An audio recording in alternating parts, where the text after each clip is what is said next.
David here with Figboot on Pens, back again with another fountain pen review. Today I have a new pen. I believe it's a new pen, or at least it was released not too long ago. Something from the brand Enso, which is the Piuma pocket fountain pen.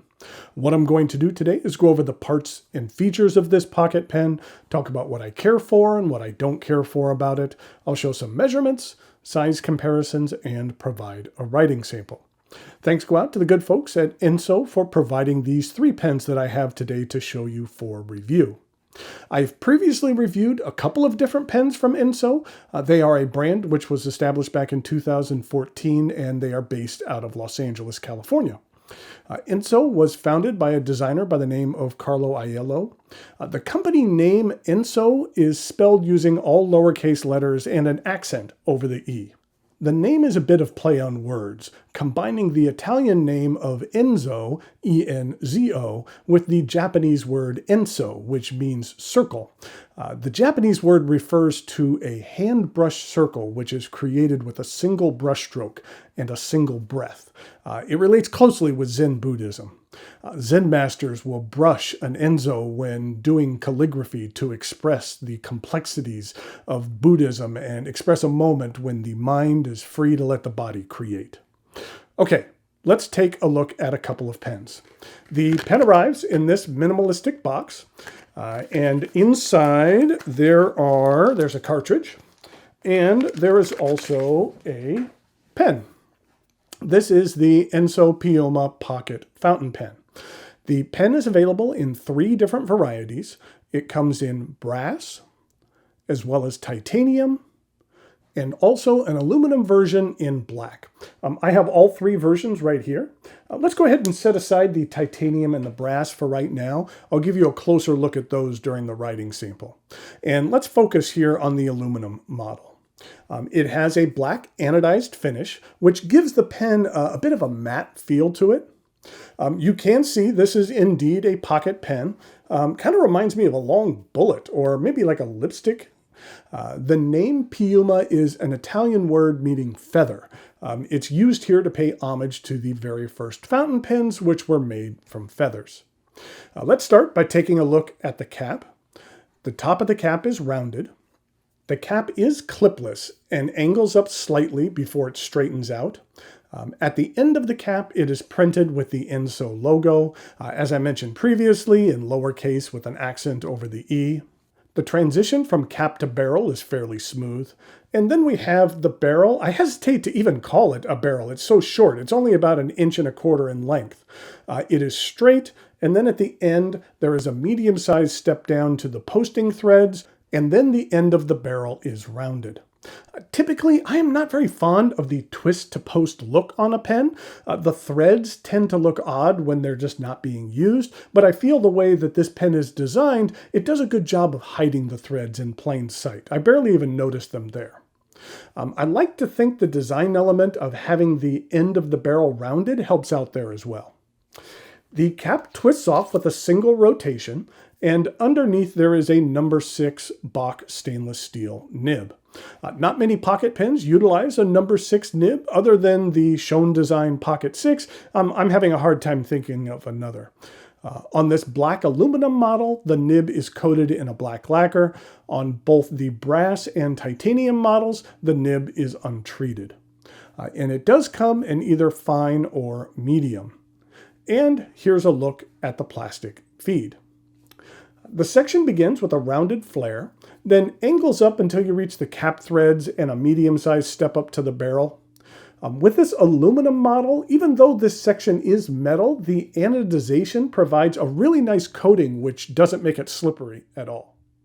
Now, in regard to the brass and titanium models, they incorporate a design element I wish other manufacturers would use here.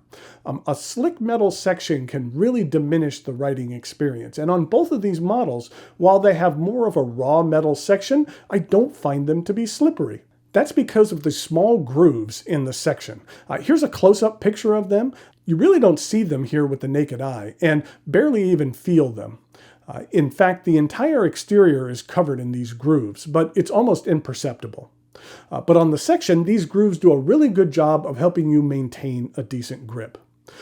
If I'm jotting a quick note, I find myself not bothering to post the cap. I just kind of jam the barrel into my palm. Now, that's not going to be comfortable for anything other than just a quick note, so most of the time you will need to post the cap in order to use this pen. The cap posts easily. I haven't had any issues with cross-threading or anything like that. I like that it posts in about 3/4 of a turn. Going through the act of twisting the cap off and then twisting it back on the end just to use it isn't my favorite thing in most pens, but this pen makes it tolerable. And when the pen is posted, it's a decent size and very well balanced. I'll show you the weight differences between the models here in a moment, but even though the titanium model is a little heavier and the brass model is a lot heavier, they both still feel nice in the hand. The Enso Piuma Pocket Fountain Pen can be purchased on the Enso site as well as a few select retailers. I'll put a link in the notes below to the Enso site. The black aluminum version is reasonably priced at $69, and then for the brass, it jumps to $89, and then for the titanium, it is $99. And I feel that these are reasonable prices for what you receive with this pen. I think it's an interesting design, it's nice and compact, and then while it is in full usable form, it feels far from being a pocket pen, which for me is a good thing, because typically pocket pens really aren't my thing, but I think this one is a little bit different, in a good way. Okay, thanks go out to the good folks at Enso for providing these pens for review. Now it is time for some measurements, size comparisons, and a writing sample.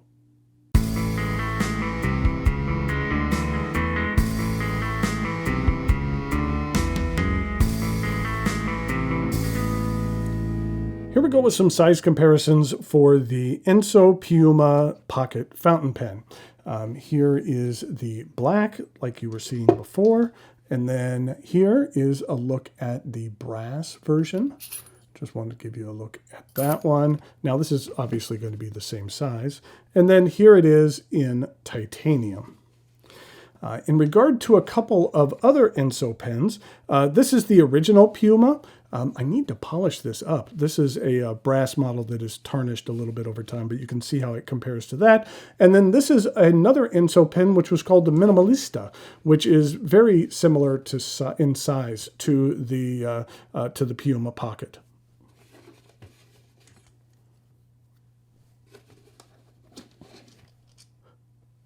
In regard to some other pocket pens, here it is with a Schoen Design Pocket 6. Here it is with a Quebeco Skyline Sport. And here it is with a Pilot Prera. Then here it is with another somewhat of a pocket pen, a smaller pen, which is another Schoen Design, which is the Ultim. And then here it is with a Platinum 3776, that's in the Chartreuse Blue. And then something very special I wanted to show you is this right here. What this is it is a nib holder that was created by Jonathan Brooks, and it is meant for the drill log. If you recall, I did a review of the drill log a few weeks ago for their Kickstarter campaign, and one of the biggest issues was the pens themselves were a little bit too short, and which made it a little bit almost unusable for me. And so Jonathan did a really great job, and he has decided to create these pen holders here, which the nibs just screw right into. So if you supported the drill log campaign and you'd like one of these, then I would strongly encourage you go to Jonathan Brooks' website or email him, and he would be happy to, I honestly don't know the price of these, but I'm sure he will let you know, and he'd be happy to make one of these in your material of choice. This one here is the Padre Sunset material that he and I created. Oh, and that's what it looks like in comparison to the Enso. And then let's take a look at this uncapped, or basically posted. And this is what it looks like in comparison to the Enso Minimalista, excuse me. And then here it is with the Platinum 3776.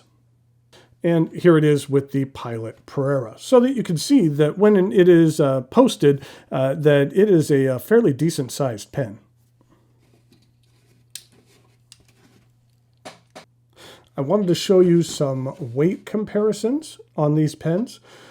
The aluminum version comes in at about 24 grams. Then the titanium comes in at just under 36 grams or 37 grams. And then the brass is going to be the heaviest, and that's a little bit over 67 grams. So here we go with the Enso. Don't forget the accent over the E. And this is the Piuma pocket fountain pen.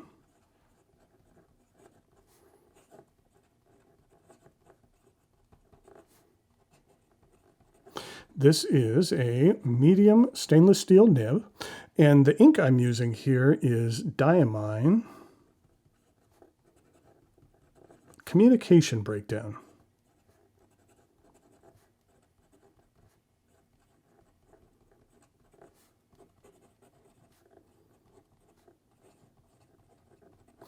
Something I failed to mention when I was talking during the review is this is a pen that works best with ink cartridges.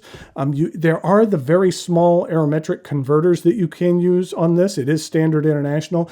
I just really don't like those small aerometric converters. I just really haven't met one or used one that I really like. So I prefer to just take an ink cartridge and then inject it with the ink of my choice, as opposed to just a generic color that might come with a cartridge. This is the communication breakdown. It's a really nice red with some golden sheen to it and some decent amount of shade. This is what it looks like compared to a Levenger pomegranate, as well as a Private Reserve black cherry. This is what the bottle looks like. This is a nice 80 milliliter bottle. Communication breakdown, it was part of Diamine's Rock and Roll series, which was an exclusive to the German market. When it was launched, it was exclusive. I don't know if it's still exclusive, but at one point you could only get it in the German markets. As a side note, a while back I visited Peter Draws, and if you wanted to see an interesting video where I shared a number of pens with him, you could check out his channel. But I showed this ink on this channel, and I mentioned that it was a German exclusive or something about how it was exclusive to the German market. And there was a bunch of people that commented to saying, no, it's an English company. And so I didn't feel like going back and correcting a bunch of people in the comments. But yes, it is an English ink, but this particular ink was made for the German market, at least when it was launched. But it's one of my favorites over this last couple of years. It's a really nice ink that I enjoy. The entire Rock and Roll series has a lot of really cool inks in it. So here we go with the rest of the writing sample.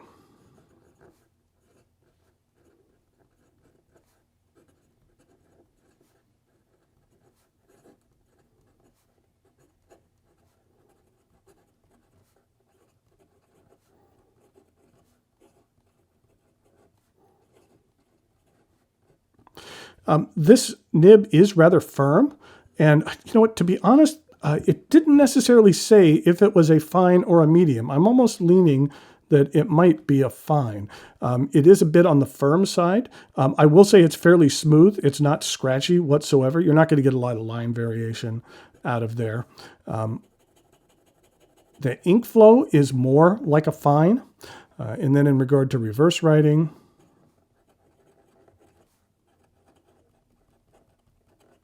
it is very sharp. And then in regard to some fast writing,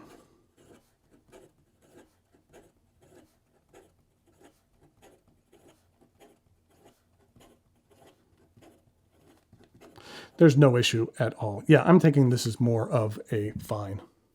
So here we have the Enso Piuma Pocket Fountain Pen in the black, the brass, as well as the titanium. If you are into smaller pens and like pocket pens, then this is definitely something to check out, especially that it's in a decent price range. You can get any of these for under $100, which is nice. So until next time, thanks for watching, and I'll talk to you later.